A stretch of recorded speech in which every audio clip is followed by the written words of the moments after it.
Alright, this boat, itong yate nasa likod ko, I know this boat for a very long time now, about almost 30 years.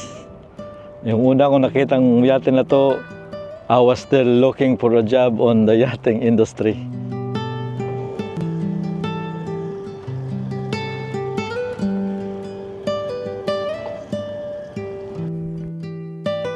Ako ay atihay. 1, 2, 3. This is the big yacht.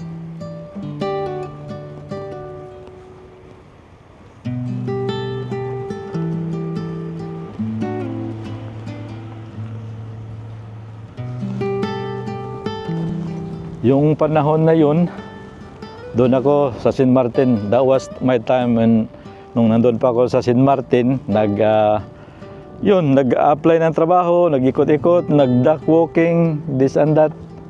Until, nung nakita ko itong yating to, di ko akalain na may mga Pinoy pala. So, alam mo ba na hanggang ngayon, nandyan pa rin sila. But when the first time nakita ko itong yate na to, it was one of the biggest yacht that I wasn't expecting. Ganito pala kalaki yung mga yate. Talagang ganyan kakalaki mga yate. You know? And then duman ako doon. I just spoke to one of my friend. Yun ang nakakatuwa is hanggang ngayon, nandyan pa rin sila.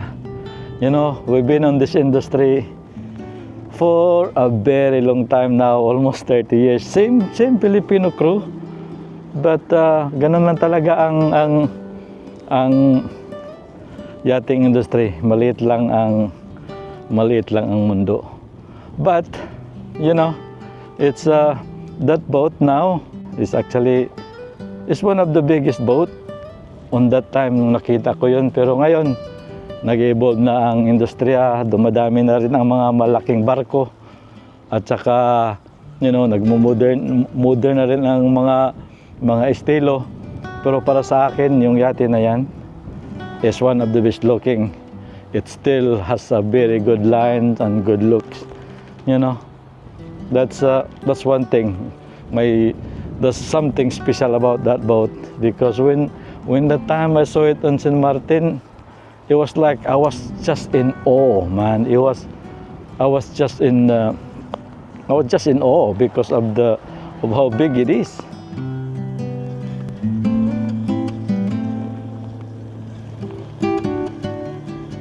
King boat. Ito yung sister ship. This lady is sister ship.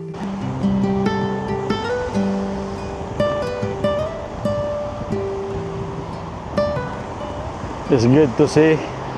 It's good to see the guys again. I actually didn't film it, but it's nice to see them again. Yan ang nakakatuwa. Maliit lang talaga ang mundo sa yachting industry, you know. So, yeah, it's you know, like I said, it's magandang nangyayari kasi nagkakataon na nandito sila sa the same marina kung nasaan kami. Palagi naman talaga sila dito sa Majorca, but they're on the other side of the bay.